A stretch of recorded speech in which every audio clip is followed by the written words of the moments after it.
कि ये जो हाइब्रिड हाइब्रिड हाइब्रिड जो चल रहा है, आप ऐसे समझो कि यूनिफाइड पेंशन स्कीम खुद एक हाइब्रिड मॉडल है। हाइब्रिड कैसे है? कंट्रीब्यूशन भी जा रहा है और पेंशन की गारंटी भी पुराने तर्ज पर 50% प्लस डियरनेस अलाउंस। तो ये हाइब्रिड मॉडल हो गया, ये ऑलरेडी एक हाइब्रिड मॉडल है। हम जो बात करते हैं पुरानी पेंशन की, उसका मतलब ये है कि 20 साल की नौकरी पूरी करने के बाद बिना किसी कंट्रीब्यूशन के 50% पेंशन और उसके साथ डियरनेस अलाउंस की गारंटी, ये पुरानी पेंशन है। अब देखिए, सरकार ने ये तो दे दिया, उसमें दो पेच लगा दिए। 20 साल की जगह नौकरी कर दी 25 साल।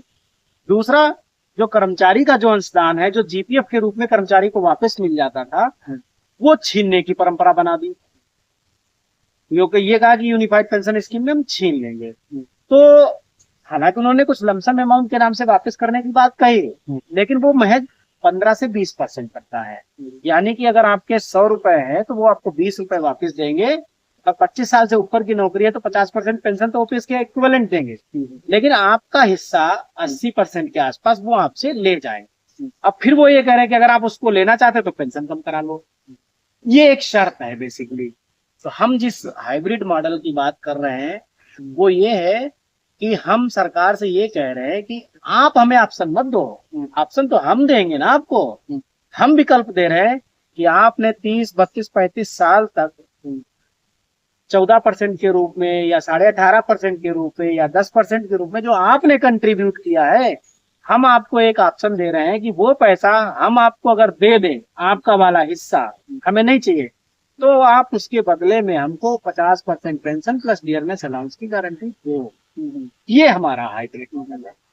जब आपने कहा कि 25 साल की नौकरी इतने कार्पस को जुटा ले कि उससे ओपीएस दी जा सकती, तो इसका मतलब तो ये ऑटोमेटिकली साफ हो गया कि वो जो पैसा इकट्ठा हुआ, आपने 10 से बढ़ा के पहले 14 किया, 14 को बढ़ा करके 18.5 किया, तो इसका मतलब ये है कि वो कार्पस सफिशियंट है। और सफिशियंट हो या ना हो, आप कह रहे हो कि इकोनॉमिक बर्डन है इनको पेंशन देना, तो हम तो ये कह रहे हैं जो आपने एक टाइम डाला 18.5%, वो पैसा आपके पास तो जाता ही नहीं है, वो तो कर्मचारी या कंपनी के पास जाएगा ना। हम ये कह रहे हैं कि वो पैसा आप ही के पास वापस पहुंच जाए, तो उससे तो आप पर बर्डन बढ़ने की बजाय बर्डन कम हो जाएगा। तो उसके एवज में हमको 50% पेंशन दे दो। भाई कोई बहुत बड़ा काम नहीं, हमने कैलकुलेशन से प्रूव किया है कि जो भी लोग 25-30 साल की नौकरी करते हैं, उनके पास अगर सरकार 18.5% वाले उस कार्पस को इकट्ठा किया जाए, तो कम से कम उसी पैसे से मिनिमम 16 ईयर्स के लिए तो ओपीएस के बराबर पेंशन दी जाती है।